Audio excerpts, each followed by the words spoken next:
வணக்கம், நான் உங்கள் பெங்களூர் தமிழன். நம்ம இன்னைக்கு ஒரு ஃபேண்டாஸ்டிக்கான சிக்கன் சீஸ் பால் செய்ய போகிறோம். பார்க்கும்போதே தெரியும் எவ்வளோ சூப்பராக இருக்குன்னுட்டு.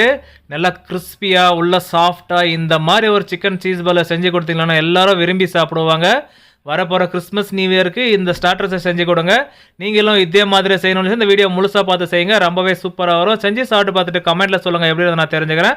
அப்படியே நம்ம சேனலை சப்ஸ்கிரைப் பண்ண பார்த்தா சப்ஸ்கிரைப் பண்ணிட்டு பக்கத்துலேயே பெல் ஐக்கனை கிளிக் பண்ணிட்டு ஆல் என்ற பட்டனை கிளிக் பண்ணிவிடுங்க.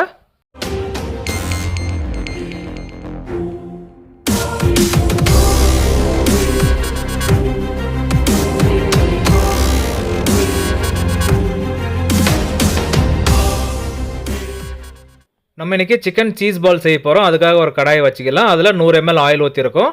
நம்ம செய்கிறது ஒரு 60 to 70 பீஸ் வரும் அந்த சீஸ் பால். ஆயில் சூடேறி வரட்டும். மிதமான சூடேறி வந்ததும் சாப் பண்ண பூண்டு 2 டேபிள் ஸ்பூன் அளவுக்கு போட்டுக்கலாம்.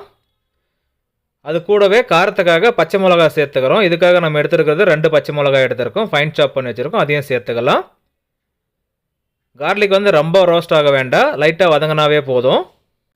இந்த ரெசிபியெல்லாம் ஸ்டார் ஹோட்டலில் தான் செஞ்சு கொடுத்துருப்பாங்க. நீங்கள் வெளியில் எங்கேயுமே சாப்பிட்ருக்க வாய்ப்பு இல்லை. ஸோ அதனால் கண்டிப்பாக ட்ரை பண்ணி பாருங்கள். இப்போ வெங்காயம் சேர்த்துக்கலாம். இதுக்காக நம்ம எடுத்துருக்கிறது 150 கிராம் வெங்காயம். பெரிய சைஸ் வெங்காயம்னா ஒரு 3 வெங்காயம் எடுத்துருக்கோங்க. இப்போ லைட்டாக வதக்கிக்கலாம். இதை அது எந்த அளவுக்கு வதங்கணுன்றதை காமிக்கிறேன், அதை பார்த்து தெரிஞ்சுக்கோங்க. ரொம்ப கோல்டன் ப்ரௌன் ஆக வேண்டாம், லைட்டாக வதங்கினாவே போதும். இந்த அளவுக்கு வந்துருச்சு. இப்போ ஸ்டவ் ஆஃப் பண்ணிவிட்டு சிக்கன் கட் பண்ண போயிடலாம் வாங்க. இந்த ரெசிபிக்கு கண்டிப்பாக போன்லெஸ் சிக்கன் தான் வேணும். இதுக்காக எடுத்துருக்கிறது 700 கிராம் பிரஸ்ட் பீஸ் எடுத்துருக்கோம். இப்போ இதெல்லாம் சின்ன சின்ன பீஸாக கட் பண்ணி எடுத்துக்கலாம். எலும்பெல்லாம் எதுவும் இல்லாமல் இருக்கணும், அதனால் இந்த மாதிரி கட் பண்ணி எடுத்துக்கிறோம். இதை எடுத்து சாப்பரில் போட்டு கீமா மாதிரி பண்ணி எடுக்க போகிறோம். அதாவது கீமாவே தான் பண்ண போகிறோம். உங்கள்கிட்ட சாப்பர் இல்லைனாக்கா மிக்சியில் போட்டு பண்ணிக்கோங்க. ஸோ நம்ம சாப்பர் வச்சுருக்கோம். நம்ம எப்படி பண்ணுறதை காமிக்கிறோம், அதை பார்த்து தெரிஞ்சுக்கோங்க. அப்படி உங்கள்கிட்ட சாப்பர் இல்லைன்னா கண்டிப்பாக மிக்சி யூஸ் பண்ணலாங்க. இதுதாங்க நம்ம சொன்ன சாப்பரு. இதில் போட்டு அந்த சிக்கனை நல்லா கீமா மாதிரி பண்ணி எடுக்க போகிறோம். இது சிக்கனுக்கு மட்டும் இல்லைங்க, ஜிஞ்சர், கார்லிக், ஆனியன் இதெல்லாமே சாப் பண்ணலாம் இதில். இது நம்ம காடுகள்லேருந்து வாங்கியிருந்தோம். உங்களுக்கு தேவைப்பட்டால் வாங்கிக்கோங்க. நல்லாயிருக்கு. நாங்கள் 1 வருஷமாக கமர்ஷியல் யூஸ் பண்ணுறோம். ரொம்பவே நல்லாயிருக்கு. ப்ரமோஷனெல்லாம் ஒன்றும் கிடையாது. நான் பிராண்ட் நேம் எல்லாம் சொல்லலை. நீங்கள் பார்த்து தேவைப்பட்டால் வாங்கிக்கோங்க. இப்போ இந்த மாதிரி கொஞ்சம் கொஞ்சமாக சிக்கனை போட்டுட்டு இந்த மாதிரி அந்த மிஷினை வச்சு ஆன் பண்ணோம்னாக்கா நல்லா சாப் பண்ணி கொடுத்துரும். அது எந்த மாதிரி சாப் பண்ணுன்றதை காமிக்கிறேன் பாருங்கள். ரொம்ப சூப்பராக வருதுங்க, ட்ரை பண்ணி பாருங்கள்.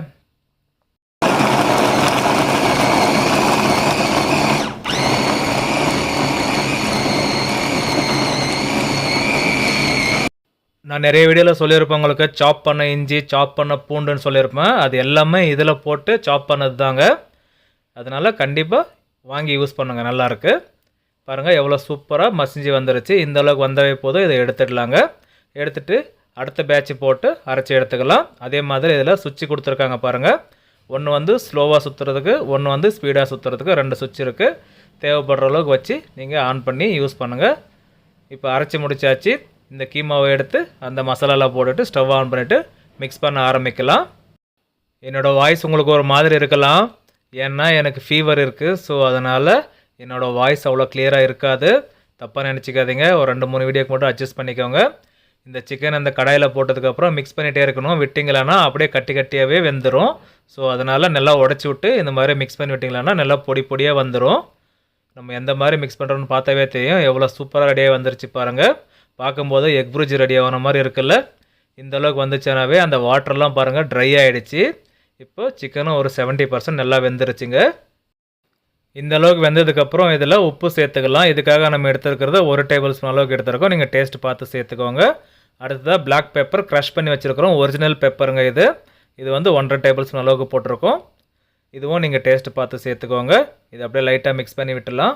அடுத்ததாக ஒரிகானோ சேர்த்துக்கலாம். 1 டேபிள் ஸ்பூன் போட்டிருக்கோம். அடுத்ததாக ரோஸ்மேரி எடுத்துக்கலாம். இது ஒரு 1/2 டேபிள் ஸ்பூன் அளவுக்கு எடுத்துருக்கோம். இதை சேர்த்துட்டு அப்படியே மிக்ஸ் பண்ணுறப்போ இதோட வாசம் கம்மன்னு வரும்.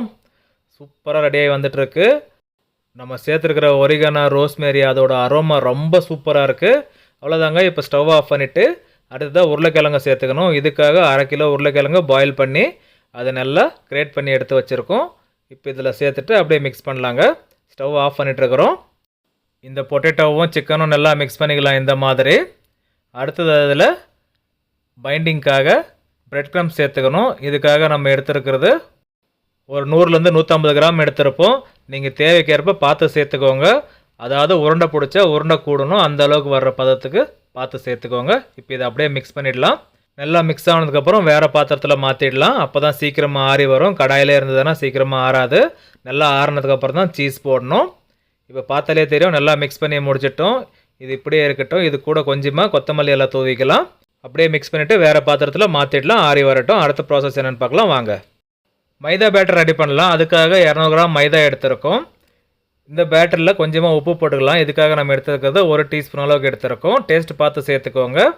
க்ரஷ் பண்ண பிளாக் பெப்பர் ஒரு 1/2 டேபிள் ஸ்பூன் அளவுக்கு எடுத்திருக்கோம். அடுத்தது அதை நல்லா மிக்ஸ் பண்ணிக்கலாம். இதை லம்ஸ் இல்லாமல் கரைச்சி எடுக்கணும். அதுக்காக இந்த மாதிரி மிக்ஸ் பண்ணிவிட்டு தண்ணி கொஞ்சம் கொஞ்சமாக சேர்த்து நல்லா திக்கான ஒரு பேட்டர் ரெடி பண்ணி எடுக்க போகிறோம். அது எந்த அளவுக்கு திக்காக இருக்கணுன்றதை காமிக்கிறேன், பார்த்து தெரிஞ்சுக்கோங்க. கொஞ்சம் கொஞ்சமாக தண்ணி சேர்த்துக்கோங்க, அதிகமாக சேர்த்துட வேண்டாம். நல்லா மிக்ஸ் பண்ணணும். இப்போ பாருங்கள், நல்லா மிக்ஸ் பண்ணி முடிச்சிட்டோம். லம்ஸ் எல்லாம் எதுவுமே இல்லாமல் சூப்பராக ரெடி ஆகிடுச்சு. இந்த பேட்டரு நல்லா திக்கான ஒரு பேட்டர் ரெடி பண்ணியிருக்கோம். இது ஒரு பக்கம் இருக்கட்டும். அடுத்த ப்ராசஸ் என்னென்னு பார்க்கலாம் வாங்க. சீஸ் எடுத்துக்கலாம். ஒரு 300 கிராம் எடுத்துருக்கோம். இதை ஒரு கிரேட்டரில் போட்டு இந்த மாதிரி துருவிக்கலாம். நம்ம வந்து 300 கிராம் எடுத்துருக்கோம். உங்களுக்கு எக்ஸ்ட்ரா வேணால் இன்னொரு 100 கிராம் கூட சேர்த்து எடுத்துக்கோங்க. இந்த மாதிரி துருவினதுக்கப்புறம் அந்த சிக்கனில் சேர்த்துக்கலாம். இதை கண்டிப்பாக சிக்கன் நல்லா ஆறி இருக்கணும். அப்போ தான் சீஸ் சேர்த்துக்கணும், இல்லைன்னா மொத்தமாக மெல்ட் ஆகிடும் இங்கேயே. ஸோ அதனால் நல்லா ஆறினதுக்கப்புறம் இந்த மாதிரி சேர்த்துட்டு அப்படியே மிக்ஸ் பண்ணிக்கலாங்க. இந்த மாதிரி நல்லா மிக்ஸ் பண்ணிவிட்டு சின்ன சின்ன உருண்டைகளாக பிடிச்சிக்க போகிறோம். அது எந்த மாதிரி சைஸ்லன்றதும் சொல்கிறோம், அதை பார்த்து நீங்களும் தெரிஞ்சுக்கோங்க. இப்போ நல்லா மிக்ஸ் பண்ணி முடிச்சிட்டோம். இப்போது சின்ன சின்ன உருண்டைகளாக பிடிச்சிக்கலாம். இதுக்காக நம்ம பிடிக்க போகிறது ஒரு 30 கிராம் சைஸில் உருண்டை பிடிக்க போகிறோம் நம்ம. ஏன்னா ஈவனாக ஒரே மாதிரி இருக்கணுன்றதுக்காக எல்லாம் ஒரே மாதிரி சைஸில் வரணும். ஸோ அதனால் நம்ம வெயிட் போட்டே பிடிச்சிக்கிறோம். 30 கிராம்னா நம்ம பிடிக்கிற உருண்டையெல்லாம் ஒவ்வொரு உருண்டையை வெயிட் போட்டு பிடிக்க மாட்டோம். அந்த ஒரு உருண்டை மட்டும் கரெக்டான சைஸ் வருதான்றதுக்காக செக் பண்ணி பார்த்துக்குவோம். அதுக்கப்புறம் ஒரே மாதிரி உருண்டைகளை பிடிச்சி எடுத்துக்குவோம் இந்த மாதிரி. இப்போ மொத்தமாக உருண்டை பிடிச்சி முடிச்சதுக்கப்புறம் பாருங்கள், சூப்பராக இருக்குது பார்க்குறதுக்கு. இப்போ அடுத்ததாக இதுக்கு மைதா பேட்டரில் டிப் பண்ணி எடுத்து பேன்கோ க்ரம்ஸில் கோட்டிங் கொடுக்க போகிறோம். அது எப்படின்னு பார்க்கலாம். இப்போ ஒவ்வொரு உருண்டைகளாக எடுத்து இந்த மைதா பேட்டரில் போட்டுக்கலாங்க. ஒவ்வொரு உருண்டையை போட்டுட்டு அதை எடுத்து பேன்கோ க்ரம்ஸ் வச்சுருக்கோம் பாருங்கள். இங்கே இந்த பேன்கோ க்ரம்ஸில் எடுத்து போட்டுக்கலாம். இந்த பேன்கோ க்ரம்ஸ் எல்லாம் உங்களுக்கு ஆன்லைன் ஷாப்பிங்கில் கிடைக்கும், இல்லைனா பெரிய பெரிய சூப்பர் மார்க்கெட்டில் கிடைக்கும். செக் பண்ணி பாருங்கள். ஒரு 4லேருந்து 5 உருண்டை இந்த மாதிரி பேன்கோ க்ரம்ஸில் எடுத்து போட்டுக்கலாம், மைதா பேட்டரில் டிப் பண்ணி. அதுக்கப்புறம் அதை எப்படி நம்ம கோட்டிங் கொடுக்குறோன்றதை பாருங்கள். இந்த மாதிரி ஷேக் பண்ணாவே போதும், சூப்பராக கோட்டிங் பிடிச்சிருங்க. இது கண்டிப்பாக 2 பேர் இருக்கணும், ஒரே ஆளை செய்ய முடியாது. ஏன்னா அந்த பேட்டர்லேயும் கை வச்சுட்டு இந்த பேன்கோ க்ரம்ஸ்லேயும் கை வச்சோம்னா எல்லாமே கட்டி ஆகிடும். ஸோ அதனால் இந்த மாதிரி 2 பேர், ஒரு ஆள் பேட்டரில் டிப் பண்ணி எடுத்து போடணும், ஒரு ஆள் இந்த மாதிரி க்ரம் பண்ணி எடுத்து வச்சோம்னாவே சூப்பராக ரெடி ஆகிடுங்க. இந்த மாதிரி க்ரம்மிங் பண்ணதெல்லாம் ஒரு ட்ரையில் எடுத்து வச்சுக்கலாம். இந்த மாதிரி அந்த ட்ரைலையும் கொஞ்சமாக பேன்கோ க்ரம்ஸ் கீழே போட்டுக்கோங்க, ஏன்னா ட்ரையில் பிடிக்காமல் இருக்கிறதுக்காக. திரும்பவும் அதே மாதிரி தாங்க, சேம் ப்ராசஸ். மீதி இருக்கிறதெல்லாம் இதே மாதிரி செஞ்சு எடுத்துக்கலாம். இந்த மாதிரி ட்ரையில் வச்சுட்டு இதை எடுத்து ஃப்ரிட்ஜில் வச்சு அதுக்கப்புறம் ஆயிலில் போட்டு ஃப்ரை பண்ணணும். ஸோ அதனால் நீங்கள் என்ன பண்ணுங்கள், ஃப்ரிட்ஜில் உட்கார்ற மாதிரி ட்ரையில் பார்த்து வச்சுக்கோங்க. இப்போ மொத்தமாக ரெடி பண்ணி முடிச்சிட்டோம். ஒரு 2 மணி நேரத்துக்கு இதை அப்படியே ஃப்ரிட்ஜில் வச்சிடலாம். அதுக்கப்புறம் எடுத்து ஆயிலில் போட்டு ஃப்ரை பண்ணிடலாங்க. இந்த சிக்கன் சீஸ் பால் 2 மணி நேரமாக ஃப்ரிட்ஜில் இருந்தது. இப்போ இதை எடுத்து வெளியே வச்சுருக்கோம். ஆயிலும் சூடு வச்சுருக்கோம். ஆயில் மிதமான சூடு ஏறி வந்ததுக்கப்புறம் இந்த சிக்கன் சீஸ் பால் ஆயிலில் போட்டு ஃப்ரை பண்ண போகிறோம். ஆயில் அதிகமாக சூடு இருக்கக்கூடாது. நம்ம இதுக்காக ஒரு 4 லிட்டர் ஆயில் ஊற்றிருக்கோம். நம்ம ரெடி பண்ணிக்கிற சிக்கன் சீஸ் பால் ஒரு 2லேருந்து 3 பேட்சை போட்டு ஃப்ரை பண்ணி எடுத்துக்க போகிறோம். ஸோ அதனால் கொஞ்சம் கொஞ்சமாக போட்டு ஃப்ரை பண்ணோம். போட்ட உடனே மிக்ஸ் பண்ணாதீங்க, கோட்டிங்கெல்லாம் பிரிஞ்சு போயிடும். ஆயிலும் மிதமான சூடு இருக்கணும். அதிகமாக சூடு இருந்தாலையும் சீஸ் பிரிஞ்சு வெளியே வந்துடும்.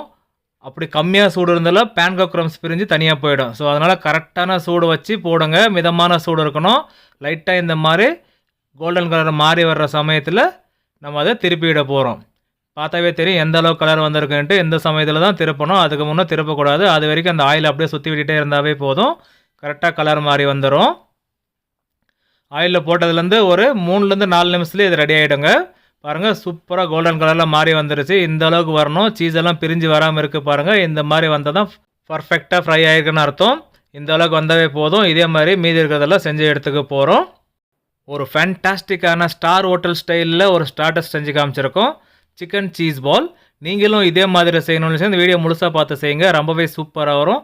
செஞ்சு சாப்பிட்டு பார்த்துட்டு கமெண்ட்டில் சொல்லுங்கள் எப்படி இருந்தால் நான் தெரிஞ்சுக்கிறேன். நம்ம செஞ்ச இந்த ரெசிபி உங்களுக்கு பிடிச்சிருந்தா கீழே லைக் பண்ணிட்டு அப்படியே இந்த video friends and family member கூட ஷேர் பண்ணிட்டு சப்போர்ட் பண்ணிட்டு வாங்க.